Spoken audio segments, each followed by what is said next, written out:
Hello friends, this is our third lesson on the plays of William Shakespeare. So far we have discussed the plays like Two Gentlemen of Verona and Taming of the Shrew. Those were the comedies. So now we have Titus Andronicus, and it is much like a tragedy. In fact, it is a Senecan tragedy where we have lots of bloodshed.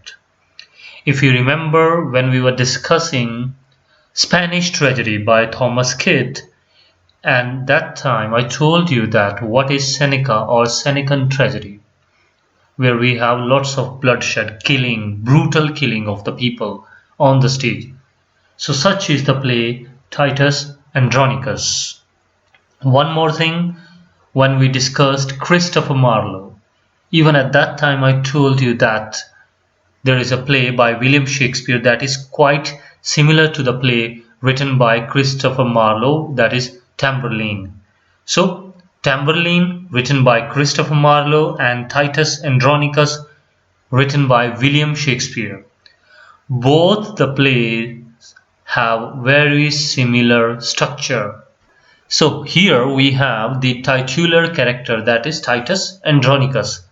Okay, so we start this play. One more thing, if you remember, when we were discussing the university wit George Peele, I told you that there are some critics or writers, they say, historians, they say that some part of this play or partly this play is written by George Peele. So that is why this play is taken as the work of collaboration of William Shakespeare and George Peele. And one more thing about this play, that it was disapproved for the violence, the graphic violence that was presented on the stage, the vivid picturization of the brutal killings and the realistic violence that was performed on the stage. So it was criticized for that sort of a presentation. Now, so far as the plot of this play is concerned, there are a number of characters. So I request you that as I mention any character, you should note down them in your notebook. The names are also on the screen. So how we begin? Let's start. The Roman Emperor has died already, and before the beginning of the play we come to know that the Roman emperor is dead, and he has two sons, and their names are, the elder one is Saturninus and the younger one is the Basinius, and both these sons are in conflict to get the hold of the throne. So both these sons are in some sort of conflict to get to the throne.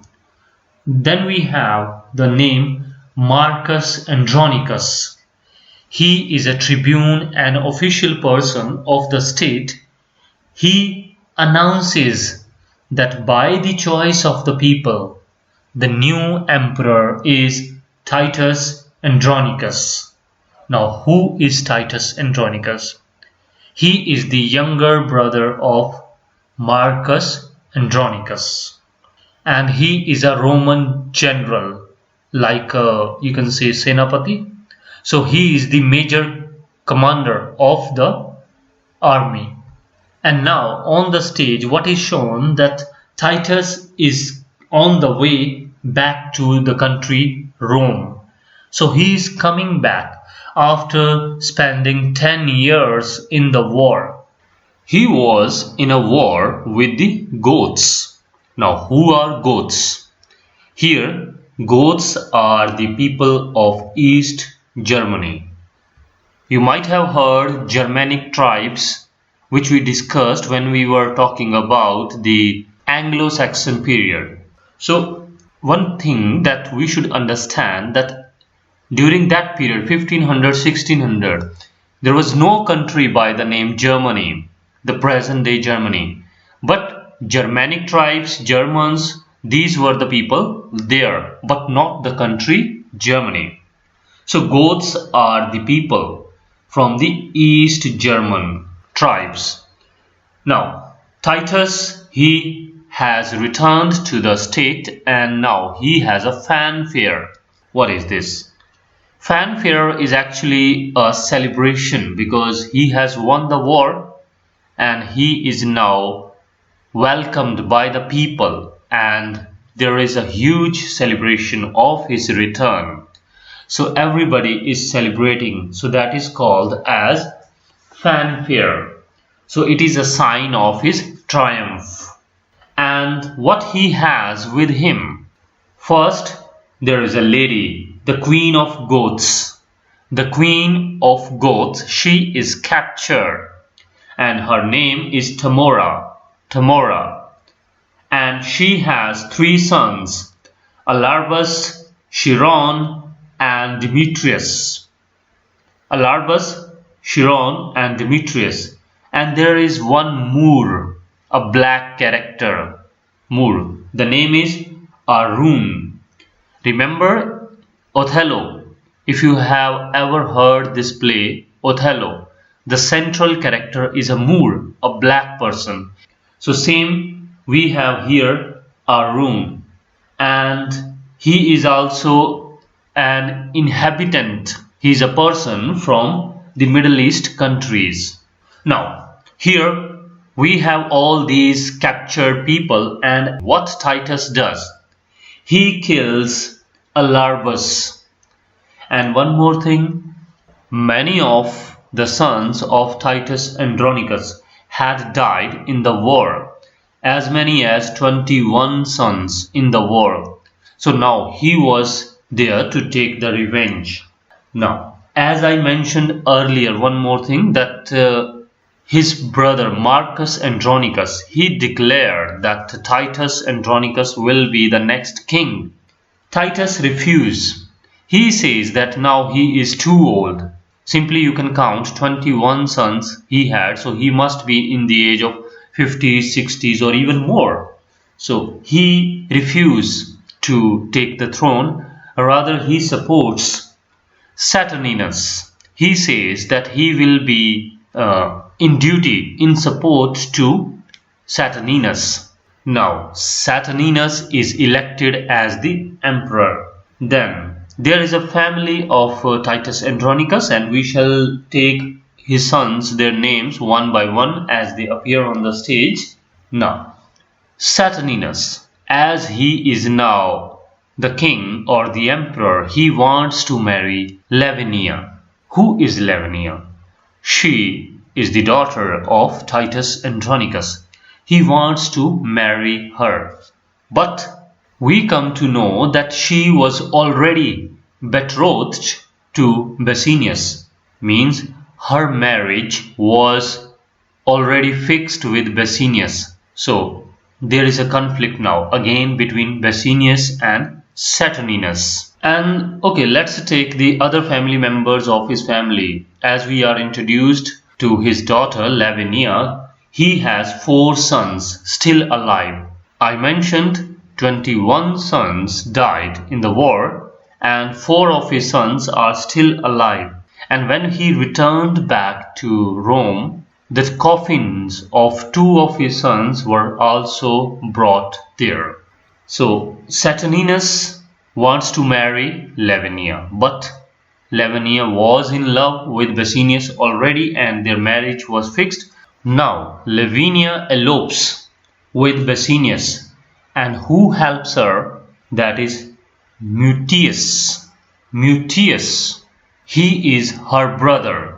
This brother is killed by Titus for doing this. So you can understand that this brother Mutius, he helped Lavinia to elope, and as a result what Titus Andronicus does, he kills him. The other sons are like Quintus, Martius. There is one more son, that is Lucius. In fact, Lucius is the eldest of the all sons, and he has a son. So we can say This is the grandson. The name is young Lucius. So again I repeat, in Titus family we have Lavinia, she is the daughter. Then we have Lucius, he is the eldest son. Then Quintus, then Martius, then Mutius. Mutius is killed for helping the elopement of Lavinia and Basinius. Now, it is turning into a shame for the emperor that the girl whom he wanted to marry, she eloped with his enemy. You can take Basinius is enemy of Saturninus because they were in conflict for the throne. So now what Saturninus does? He marries Tamora, the same lady, the queen of Goths. There may be political reasons as well. He marries her and he denounces the Andronicus family. So he has taken all the powers away from Titus Andronicus. On the other hand, Tamora, she advises the king, the emperor, to pardon Andronicus family and Basinius. Why? She wants that secretly they will plan or create a conspiracy to revenge upon these people. Remember, this lady, that is Tamora, she is no way a good lady, rather she is the evil character. She is so much savage and cunning. So she is the brutal character you could ever see in the Shakespearean play, especially a female character. And there is another character, that is Arun, the black person. He is in love with Tamora already. So secretly they are just enjoying their affair. And now Arun also enjoys some powers because his beloved, okay, she is secretly in love with him. She is the queen, so Arun is also having some power in the authority. So now they were all reconciled as proposed by Tamora to Saturninus. So all they were together. One day they were there in the forest for hunting Titus family and also the family of Saturninus and also the pair Basinius and Lavinia. And away from them Arun was conspiring something with Chiron and Demetrius. Actually both of them, Chiron and Demetrius, they wanted to have Lavinia. As the part of the conspiracy, Arun buries a bag of gold under a tree. And later the couple, Tamora and Arun, they were in the forest and they were making some sort of a love. They were in intimacy. And this couple is supported by Basinius and Lavinia. They saw them in that intimacy and both got afraid. Who? Arun and Tamora. Now, there comes Chiron and Demetrius. They stabbed Basinius and on the spot Basinius is killed. And Tamora was supposed to kill Lavinia, but Chiron and Demetrius stopped her because they wanted to quest their lust. They wanted to rape her, and they did so. And after that they cut her tongue and also they cut off her hands. And Lavinia is in complete wilderness. She is absolutely wretched, but she cannot tell anyone as her tongue is cut off. Arun gives a letter to Tamora and asks her to give it to Saturninus, which eventually confirms that Basinius is killed by a hunter, a huntman, and who hired him for the killing these two sons, Quintus and Martius. And proof of that is the bag of gold which they found under a tree. I hope the plot is clear to you. On the other hand, what Arun does, he calls Quintus and Martius with some excuse of hunting a panther. He calls both of these sons there at the same spot and trapped them in the pit later, and they were arrested for murdering Basinius. So now the blame of the murder falls upon Matthias and Quintus, and death sentence is given to them. On the other hand, Titus Andronicus, when he came to know about this news, he was absolutely horrified.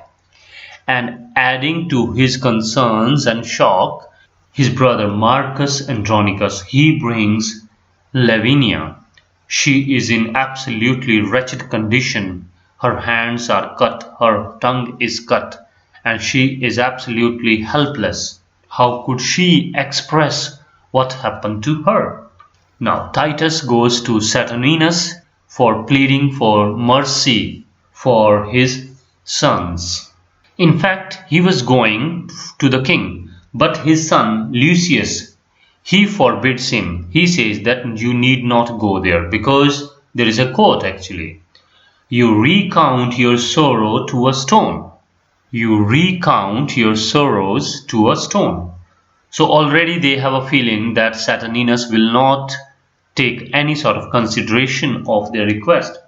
And what Lucius does, that he tries to free his brothers, but he fails, and as a result he is exiled. When Titus comes to know that his son Lucius, the eldest son, is exiled from the city or the country, he says that Lucius is a lucky one.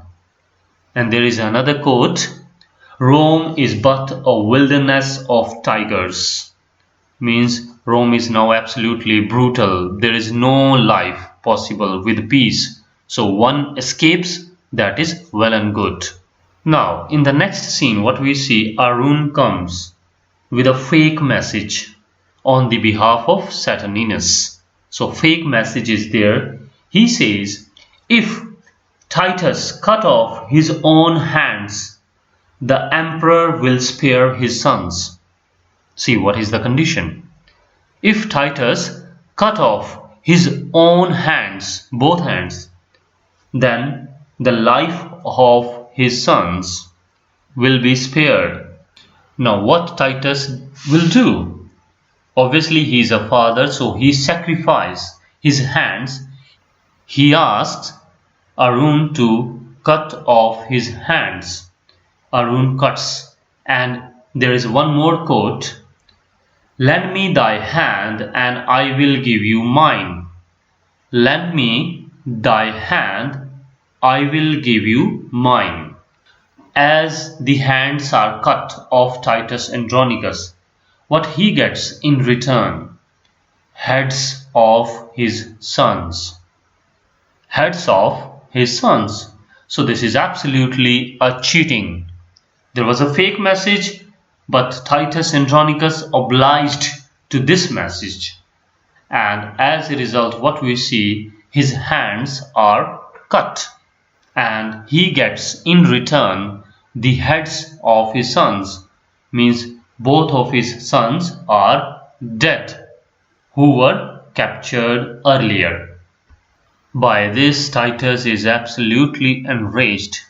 He sends a message to his son Lucius, who is already out in the other country. In fact, he is making some reconciliation with Goths against Demora and Saturninus. He gets support from Goths.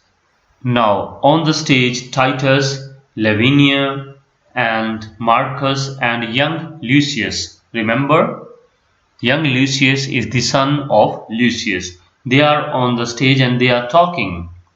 And Titus feels sympathy for a killed fly. This is a minor scene but may have some significance. Titus feels a sympathy for a killed fly, means a fly is dead, and its parents.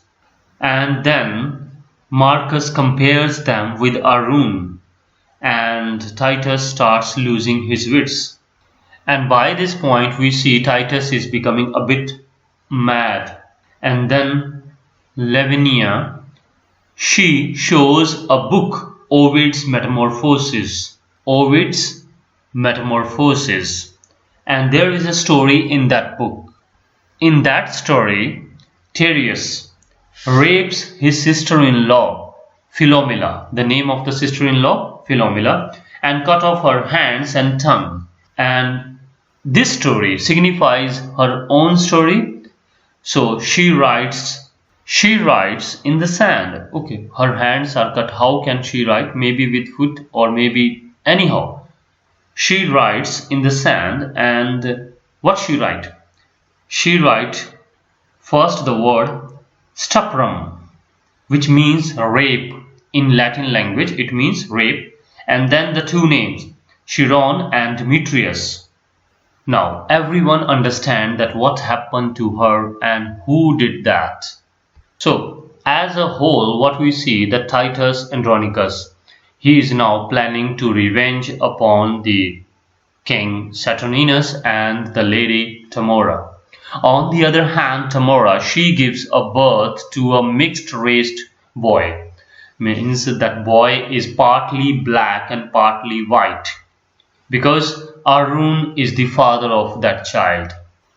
The nurse brings the child to Arun and he kills the nurse to hide the secret, and then he flees to the goats for the safety of his sons. Remember, Lucius is already there for taking help, and now Arun is going to goats as well. Now coming back to Titus and Marcus, they shoot some arrows, and with those arrows actually they spread the message, maybe with the clothes or with the paper in the city, that the crime done by Saturninus against Titus. So whatever happened to Titus, eventually we see Saturninus is fully responsible for that. So now in the city everyone knows that who did all these things against Titus. One more thing, as I mentioned, Titus still has reputation among the people because people knows him for his bravery and courage. So when the people come to know that something injustice has been done by the king, so the people were also standing against the emperor. Now this makes Saturninus go furious. Titus sends a message with a clone carrying two pigeons, but Saturninus kills that clone.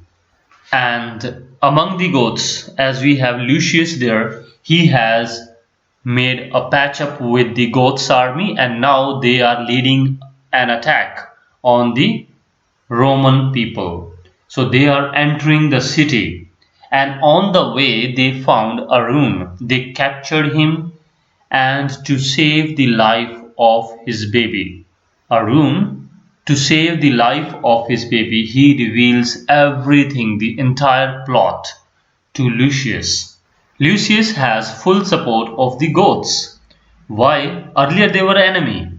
Earlier the Roman army was fighting against Goths. Now Lucius is from the Roman army, but now he is saying that the Roman people are rebellion. They are against Saturninus, and Goths are giving their full support to Lucius.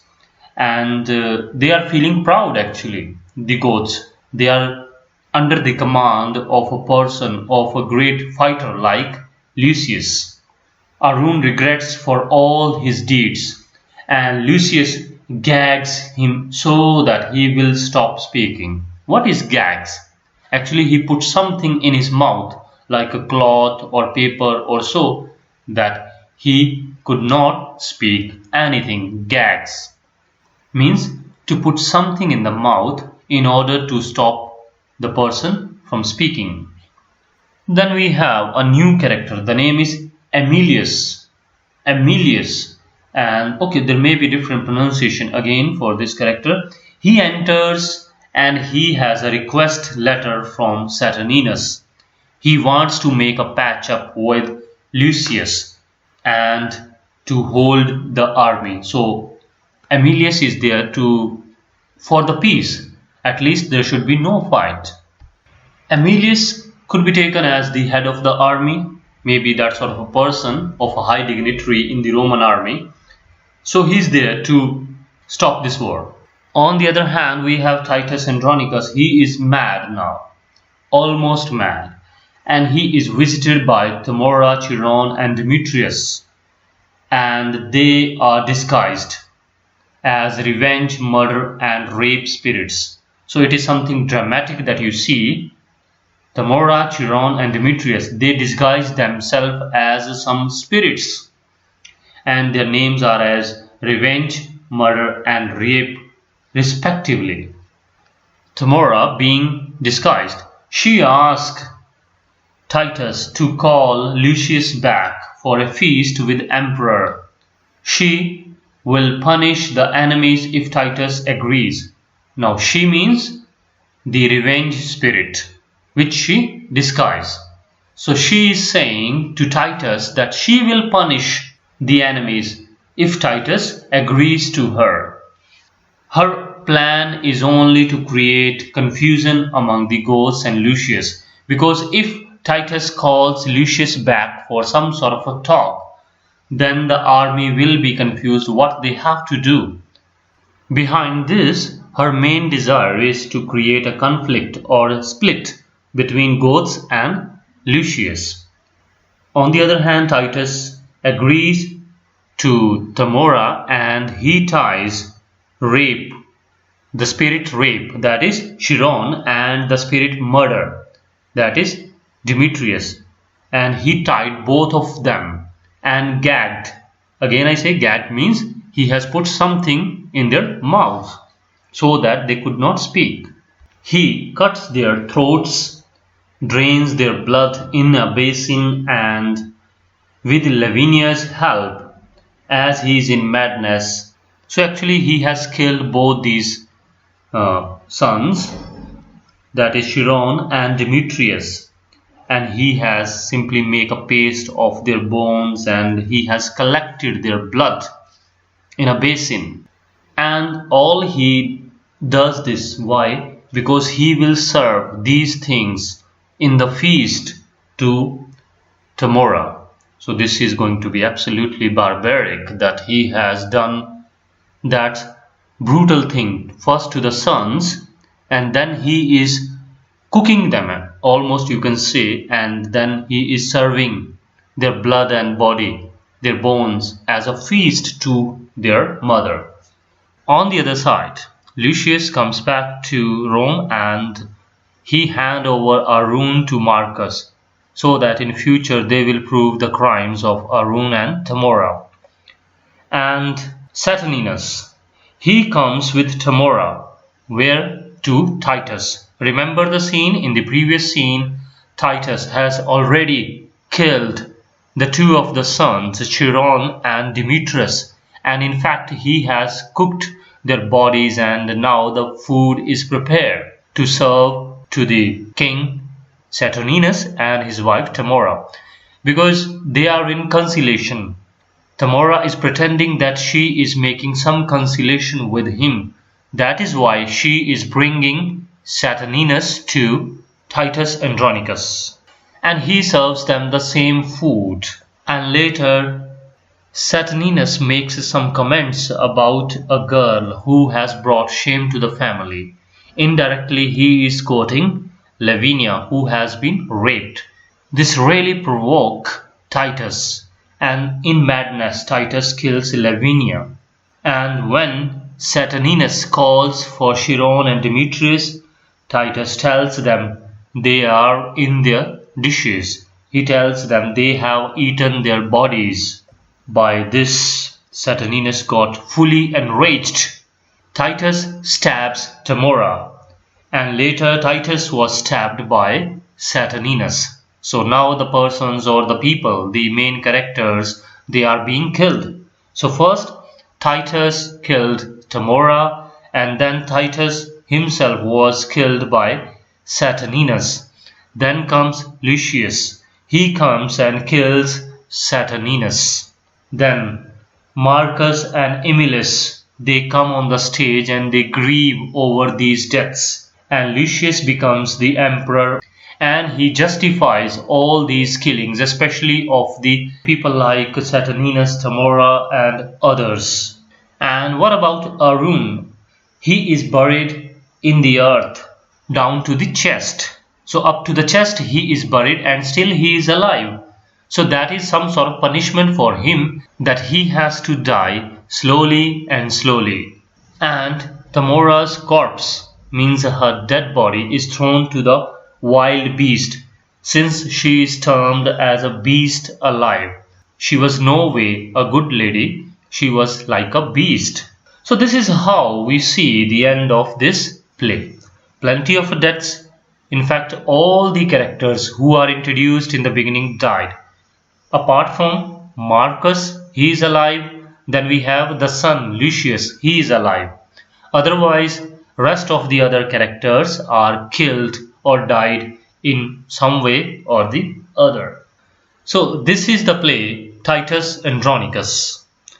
When you read both these plays, Tamburlaine and Titus Andronicus, you will see lots of similarities between these two plays. And in the past, there haven't been any typical question on this play or about this play. Okay, this name was in the options, but the answer wasn't related to this play. So that is why we are not taking those questions. If you have to remember, just go through this summary once or twice. At least know the important characters, the names of the important characters like Titus Andronicus, then Saturninus, then Lavinia, then Basinius, then Tamora and Arun. These are the important characters. So that's it for this lesson. In the next lesson, we shall discuss another play by William Shakespeare. Thanks a lot for watching this lesson. Have a great day.